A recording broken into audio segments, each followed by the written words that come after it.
When you think of a leader in the entertainment industry and multidimensionality, you have to think of Sean Combs. He's not only an entertainer, but he's a business magnate. He wears many hats as an entrepreneur. He is a rapper, a record producer, actor, and clothing designer. And that's only a few things.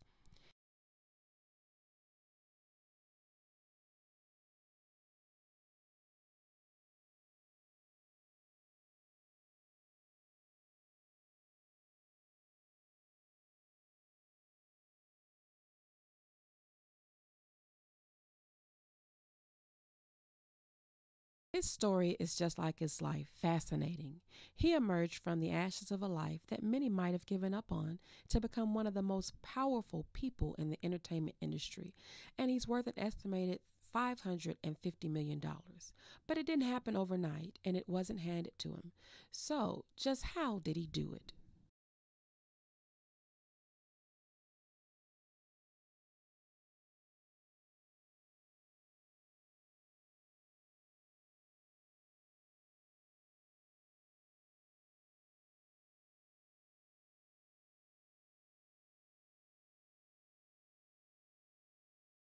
Sean was 3 years old when his father was shot to death in his car after a party. So growing up for Sean was not very easy. But his mother and grandmother worked very hard and they were determined to keep him from the lifestyle that led to his father's death. So they kept him occupied by participating in sports.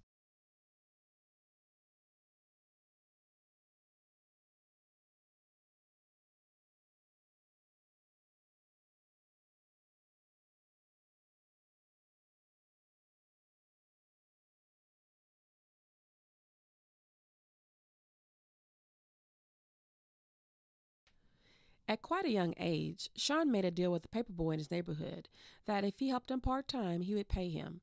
This helped him to see the potential he had with more money. So, upon graduating from high school, he attended Howard University where he majored in business. But he gained a reputation for throwing parties and events.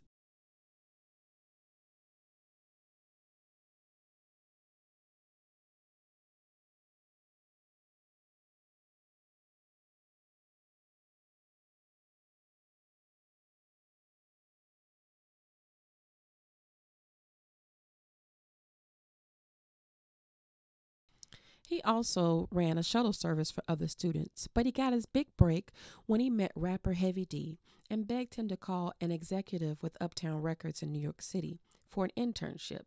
Well, he was given that chance, and for some time he traveled between the two cities, attending classes and working on his internship.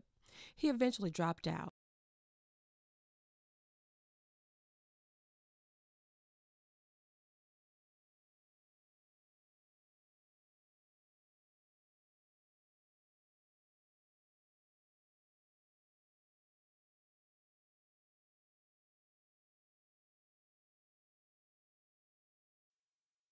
But he was able to pursue his career through Uptown Records, where he was eventually promoted from intern to A&R, enabling him to work with artists like Mary J. Blige and Jodeci. This move inspired Sean to start his own record label, Bad Boy Records, in 1991.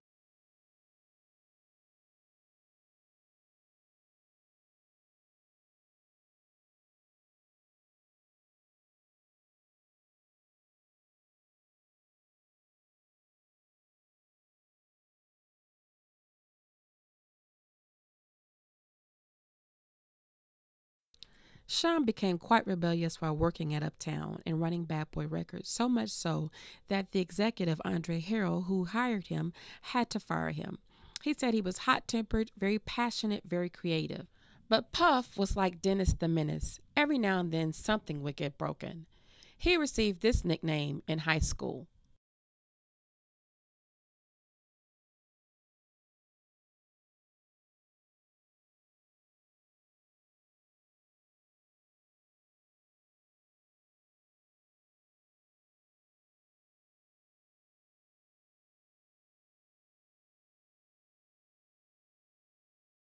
It actually started off as Puffy, which derived from his hot temper and from him sticking his chest out to make his appearance broader than it actually was. Then it changed to Puff P. Diddy. I really have a hard time keeping up what the name is, but one thing for sure, he has developed notoriety.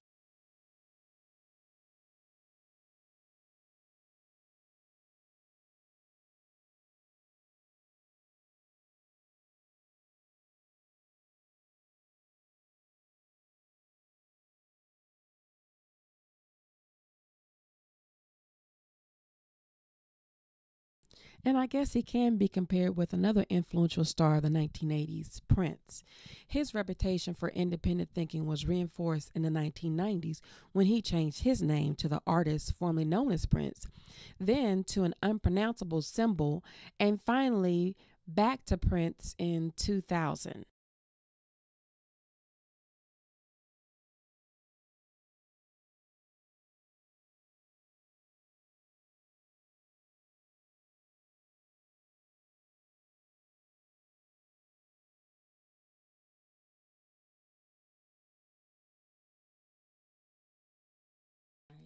Most recently, the notorious name changer has taken on to calling himself Barack Obama.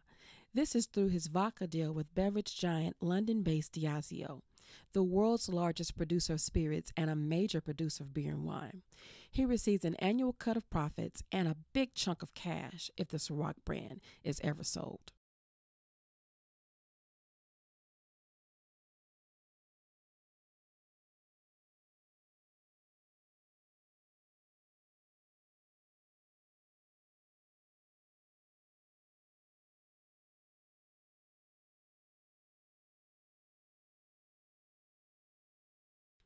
His rebelliousness was the result of seeing success with his own label, so Sean enlisted the help of his friend Christopher Wallace, aka Biggie Smalls, Notorious B.I.G., and together they managed to make Bad Boy a successful label.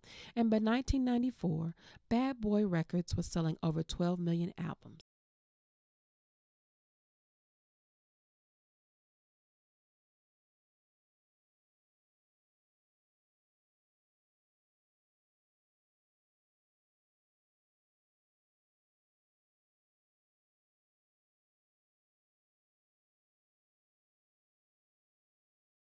The quick success of Notorious B.I.G. and Bad Boy as a company did not sit well with others, most notably the Los Angeles based Death Row Records. For 2 years leading up to 1995, Death Row and the West Coast hip hop scene that it led had largely dominated the commercial rap scene.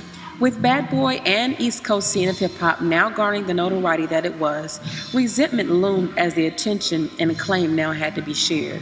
Suge Knight, CEO of Death Row Records, held Combs responsible for the shooting death of his friend Jake Robles.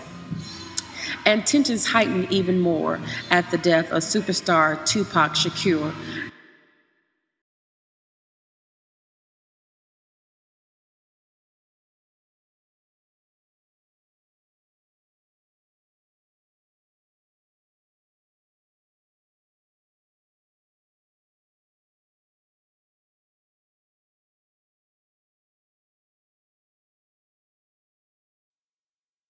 Sean was a very successful record producer, but always had a goal of being a rapper.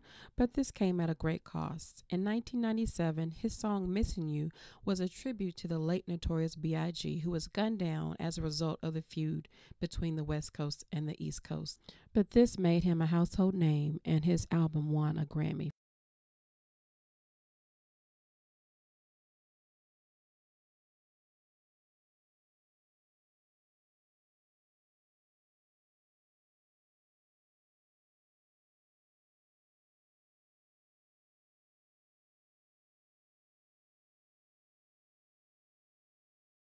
The music industry wasn't the only industry he intended to tackle. Sean began making cameos on television and eventually made the jump to film in 2001 with the film Made. The movie role that landed his notoriety as an actor was his performance in the 2001 drama Monsters Ball. He also starred in Broadway in Raisin in the Sun. But Sean did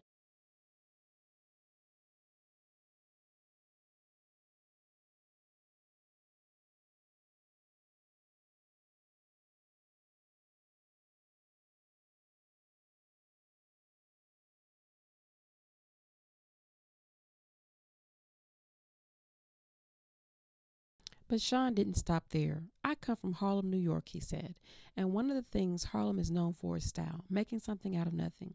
He went on to tackle the fashion industry, targeting urban styles with his Sean John clothing and product line, and bringing in about $400 million for his logo branded t shirts, hoodies, baggy jeans, and other clothing.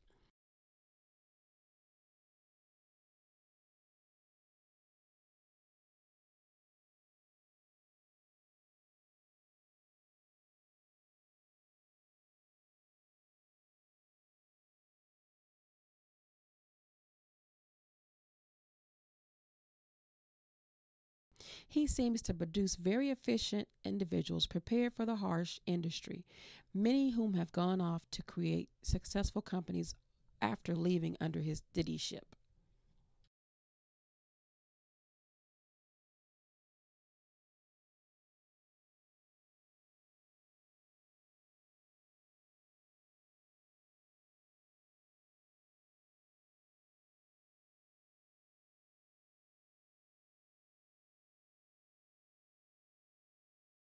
He seems to produce very efficient individuals prepared for the harsh industry, many of whom have gone on to create successful companies after learning under the Diddy ship.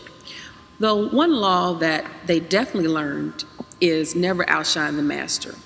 Always make those above you feel comfortably superior. The one law that we know Diddy has mastered is court attention at all costs. Everything is judged by its appearance. What is unseen counts for nothing. So trust me, Diddy is definitely going to be seen, whether it's an all-white party or him showing out at a Ciroc event.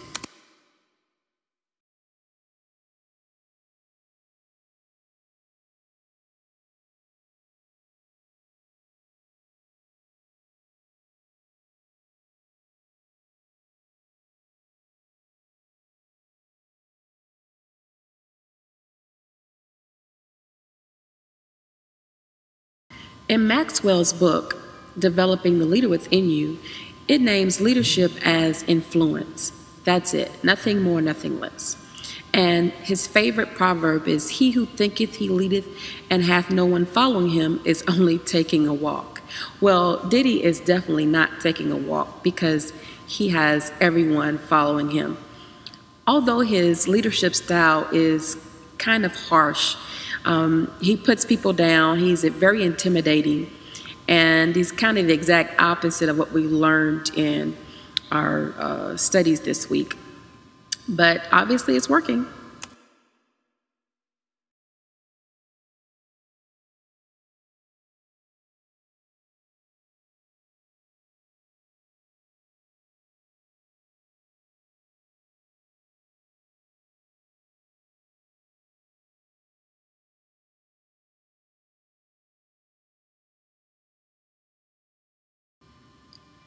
Also, in Maxwell's book, Developing the Leader Within You, it discusses the indispensable quality of leadership, which is vision.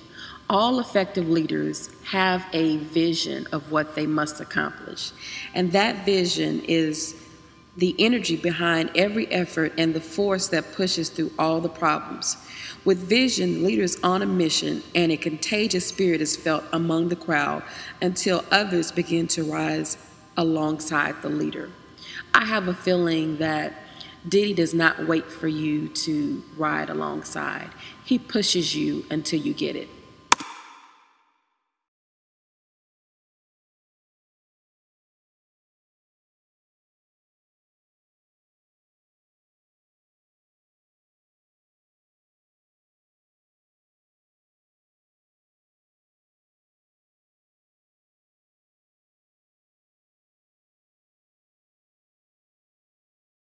Lastly, whether you like Diddy personally or not, you have to admire his vision, his accomplishments, and his position in the entertainment industry.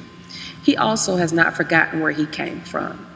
The Boys and Girls Club of Harlem announced that Sean Combs, better known as Diddy, made a $60,000 contribution to their organization, allowing the program to keep its doors open.